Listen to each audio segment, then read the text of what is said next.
제가 시골집에 좀 와 있어서 간단하게 주요 주제만 몇 가지 말씀을 드리겠습니다.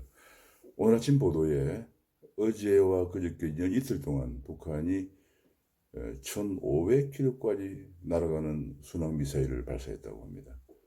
이틀 동안 1,500km까지 일본까지 사정권에 들어가는 순항 미사일을 이틀 동안이나 발사했는데도 우리 국방부는 어제 오후에 북한이 발표할 때까지 알지 못했다고 합니다. 게다가 더구나 정의용 외교부 장관은 이런 북한의 그 미사일 발사에 대해서 유감 표명도 한마디 없이 이것이 결국은 남북 간의 대화의 필요성을 증명해 주는 것이라고 얘기했다고 합니다. 우리 외교 국방 라인의 한심한 작태 그리고 한심한 인식을 여실히 보여주는 것이 되겠습니다. 그런 가운데 오늘 중국의 외교장관 왕이 장관이 외교부장이 방문을 합니다. 방문하는데 거기서 외교부장의 방문 일성이 미국의 침략에 대해서 공동 대응하자고 얘기했다고 합니다. 참 갈수록 태산입니다. 지금 중국의 중화주의의 사상을 기반으로 중국의 팽창에 대해서 북한에 조금 전에 어제 그저께 순항미사일 1,500km까지 날아가는 순항미사일을 적어도 미사일이기 때문에 우리나라에 배치되어 있는 사드는 고고도 미사일 방어 체계로는 방어가 되지 않는 미사일을 두 발이나 발사한 것에 대해서 남북 간의 대화를 모색하기 위해서 오는 왕이 장관이 미국의 침략에 대해서 공동 대응하자고 얘기했다고 합니다. 우리나라가 이제 중국이 생각할 때는 완전히 한미동맹의 대열에서 벗어나서 중국과 북한과 함께 하는 나라로 중국이 인식하고 있다는 사실이 여실히 드러나고 있습니다. 문재인 정부 4년 반 동안 도대체 우리 외교 국방 정책을 어떻게 해왔길래 중국의 외교장관이 공공연히 이런 발언을 하게끔 만드는 것인가 하는 것에 관해서 정말 깊은 자성이 필요한 그런 때가 아닌가 싶습니다. 지금 우리의 안보가 그야말로 갱각의 위기에 처해 있다고 해도 과언이 아닙니다. 미국은 지금 현재 미국이 주도하는 쿼드, 미국과 일본과 호주와 인도를 연결하는 방어체제, 대중방어체제에 우리가 들어오도록 하는 쿼드 플러스라고 해서 쿼드 플러스에 가입을 얘기하고 있고, 또 며칠 전에는 미국 의회에서 파이브 아이즈라고 그래서 미국과 일본과 호주, 인도, 영국 등등을 연결하는 5개국 군사 정보 동맹 체제에 한국이 들어오도록 미국 의회에서 주문을 했습니다만 우리는 아무 답을 하지 않고 있는 그런 상황입니다. 코드에도 가입하지 않고 파이브 아이즈에도 가입하는 요청에도 답을 내놓고 있지 않는 그런 속에서 바로 그런 발언이 있자마자 외교부장이 한국을 방문해서 미국의 침략에 공동 대응하자라고 얘기하는 날, 북한은 어제 그저께 1,500km에 날아가는 적어도 순항 미사일을 발사했다는 보도에 우리 정부의 태도가 유감 표명 한마디 없습니다. 정말 이런 상황을 어떻게 우리가 해석해야 할지 정말 어려운 상황입니다. 오늘 아침 정말 우리가 이렇게 한미 간에 한미일 동맹으로 갈 것이냐, 북중 체제에 우리가 편입될 것이냐에 대해서 중대 운명의 기로에 놓여 있다고 저는 판단을 합니다. 그런 가운데 아침에 또 이런 기사가 나왔습니다. 제가 보니까 오세훈 시장이 어제 서울시가 시민단체의 ATM기로 전락했다 얘기했습니다. 박원순 시장 10년 동안 1조 원을 시민단체에 지원했다고 합니다. 시민단체 간부들이 전부 서울시 공무원으로 특채가 되고 그 특채된 공무원들은 본인들이 있던 시민단체를 지원하는 이런 형식으로 해서 10년간 1조 원이 지원됐다는 이런 것이 보도가 되었고요. 또 한 가지 참 이게 서울뿐이 아닙니다. 그동안에 이재명 시장이 성남시장으로 있던 시절에 이게 대장동 개발 사업이라는 것을 성남에 있는 대장동 개발 사업이라는 걸 시행하면서 그 특정인 7인들에게 배당금 3,400억을 지원했다고 합니다. 지금 이 얘기를 들으면서 그동안에 지난 10여 년 동안 서울시와 성남시, 경기도 일원이 완전히 좌파 시민단체, 좌파 단체들의 공고한 생태계, 자금 지원을 받는 생태계가 형성되었다는 것을 여실히 보여주고 있습니다.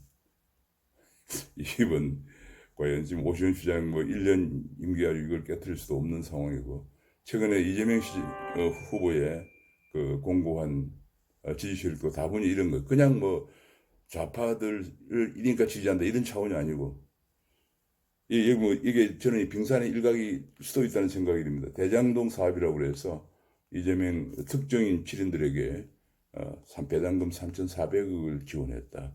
서울시에서는 1조 원에 달하는 돈을 좌파 시민단체에 지원했다. 그러니까 시민단체를 먹고 살 수 있는 생태계가 공고해졌다. 그걸 만들어줬다는 것이 중요합니다. 저는 우리 자유우파의 경우에 이런 일을 했다고 내가 들어본 적이 없습니다. 자유우파 단체는 시민단체 하나 운영하는데 밥값도 없는 정도입니다. 근데 이게 몇 천억, 1조 원, 이런 단위가 아침에 보도에 서슴없이 나오는 거 보고 과연 이것이 전부이겠느냐 하는 생각을 하게 됩니다. 그동안 우리나라의 좌파 생태계가 얼마나 공고하게 형성되어 있는가를 여실히 보여주고 있는 기사가 아닌가 싶습니다. 최근에 여러 좌파 인사들의 지지세가 확고한 것이 바로 이렇게 먹고 살고 있는, 특히 서울시에서 오세훈 시장이 얘기한 것 중에서 1조 원 시민단체 얘기한 것 중에서 이런 얘기를 했습니다. 마을 공동체에도 그중에 가장 중요한 거였다니. 마을 공동체 연간 예산이 113억 원인데 절반은 인건비를 썼다. 이 마을 공동체를 하는 것이 마을에서 서너 명만 모이면은 그날 운영비를 지원해주는 제도인데, 서울시에 엄청나게 많은 실수 없는 마을 공동체, 좌파 마을 공동체가 이런 인건비를 지원받으면서 받았다, 그런 얘기입니다. 정말 그렇습니다. 그뿐이 아니고 최근에 이미 국회에 법도 통과한 데 주민자치법에 의해서 주민자치위원을 일부 지역에서는 벌써 모집을 하고 있습니다. 주민자치위원들은 동사무소에 사무실까지 두고 유급 지원이 되어서 주민들을 관리하게 됩니다. 일각에서는 이것이 얼마나 위험한 것인가에 대해서 많은 사람들이 얘기하고 있습니다. 이것이 마치 주민들을 앞으로 이 법이 통과도 되기 전에 벌써 이런 모집까지 하고 있는 이런 상황이라는데 경악을 금할 수 없습니다. 앞으로 일각에서는 이러한 것이 바로 주민들을 일거수일투족을 감시하기 위한 그런 법이 아닌가 해서 지금 논란이 굉장히 많이 제기되고 있는 그런 상황이기도 합니다. 자, 그리고 아침에 또 이제 중요한 주 하나가 한국은행에서 발표한 것인데, 잠재 성장률이 지금 이제 2%까지, 금년에 잠재 성장률이 2%까지 떨어졌다, 그런 얘기입니다. 종래 잠재 성장률은 금년 같은 경우에 한 2.23% 정도 되지 않을까 이렇게 전망을 했었는데, 한국은행 얘기가 2% 안팎까지 떨어졌다는 얘기입니다. 제 생각으로도 여러 가지 데이터를 보면은 금년에 잠재 성장률이 2%까지 떨어졌다 이렇게 볼 수가 있는데요. 이 잠재 성장률이 중요한 것은 성장률 1%에 대체 7만 명 내외 일자리가 생기기 때문에 그렇습니다. 2%라 그러면 14만 명밖에 일자리가 생기지 않는다는 얘기죠. 연간 우리가 청년들이 사회에 나오는 것은 한 4, 50만 명이 나오기 때문에 최소 5, 6%가 되지 않고는 흡수가 안 되는데, 잠재 성장률이 계속 떨어지면 실업자가 계속 양산될 수밖에 없다는 얘기죠. 앞으로 10년 정도 지나면 잠재 성장률이 제로 수준까지 떨어질 전망이다, 이런 얘기까지 나왔습니다. 그러면은 앞으로 10년쯤 지나면 사회에 나오는 청년들이 아예 처음부터 일자리가 없이 출발하는 완전 잃어버린 30년을 반복하게 된다는 얘기인데, 문열이 잠재 성장률 떨어진 것을 두고 지금 논란이, 오늘 아침도 일부 언론들은 코로나 때문에 그렇다, 코로나는 상당 부분 기여했습니다. 그러나 성장률, 문재인 정부 들어서 2017년 5월 달에 들어선 이후에 경기가 계속 하방 곡선을 이어가고 있습니다. 저는 그걸 문재인 불황이다 얘기하고, 그 불황에 코로나까지 가세해서 대불황까지 온 것입니다. 그래서 이걸 계속 코로나에만 이유가 있다고 생각하면 문제가 해결이 안 되는 것이죠. 잠재 성장률의 원인은 반기업 정책. 기업들이 투자를 안 하면 결국은 잠재 성장률이 떨어지고 일자리가 없어지는 것이죠. 흔히들 또 이런 얘기도 합니다. 일부 경제학자들이라고 하는 분들도 잠재 성장률은 뭐 계속 경제가 커가면서 떨어진 것이 아니냐 그런 얘기를 합니다. 저는 생각이 다릅니다. 지난번 트럼프 행정부 때 미국에서 미 의회 조사국에서 연구 발표한 것인데 일어난 소득 6만 불이 넘는 미국에서도 잠재 성장률이 반등했다고 합니다. 기업 투자 환경을 개선하고 해외에 나가 있는 기업들을 불러들이고 하면서 잠재 성장률이 올라갔다는 기염을 토하고 있습니다. 금년에만 하더라도 우리나라 성장률은 작년에 코로나의 기저효과를 고려해서라도 한 4% 정도 생각하는데 미국은 벌써 6%까지 생전망을 하고 있습니다. 일어난 소득이 우리 2배가 넘는 미국이 우리나라보다 성장률이 50%나 높게 전망이 되고 있고 또 잠재 성장률이 반등을 하고 있는 상황입니다.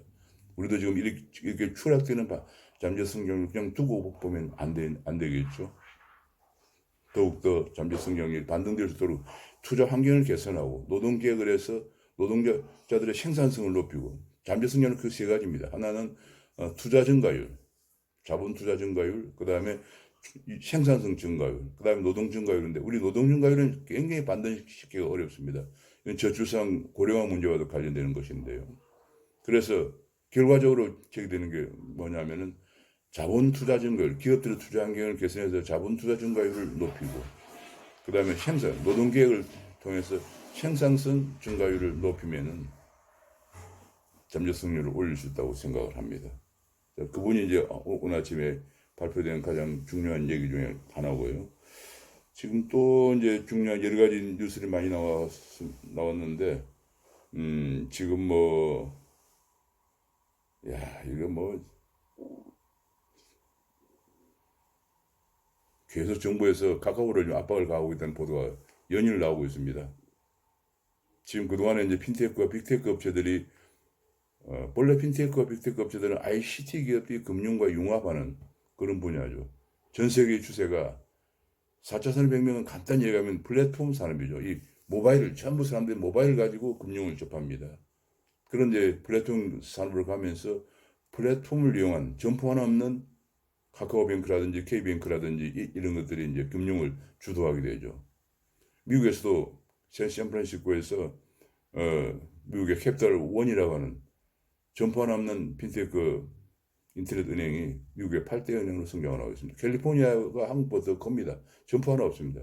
그것이 바로 플랫폼 뱅킹의 금융의 핵심인데 한국도 이제 드디어 이제 카카오뱅크라든지 K뱅크라든지 등등 많이 큽니다. 그런데 문제는 이 플랫폼 기업에 대해서 과거에 플랫폼 기업이 아니고 전통적인 아날로그식 영업을 해온 사람들이 계속 반기를 드는 거죠. 그래도 이번에 금융위원장 고성부 위원장 입성을 계기로 해서 완전히 플랫폼 기업, 그 다음에 공정거래, 조승욱 공정거래위원장 등등이 합세해가지고 지금 플랫폼 기업에 더 나아가서는 구체적으로 이 모바일 플랫폼 금융의 철퇴를 가하고 있다는 보도가 연일 나오고 있습니다.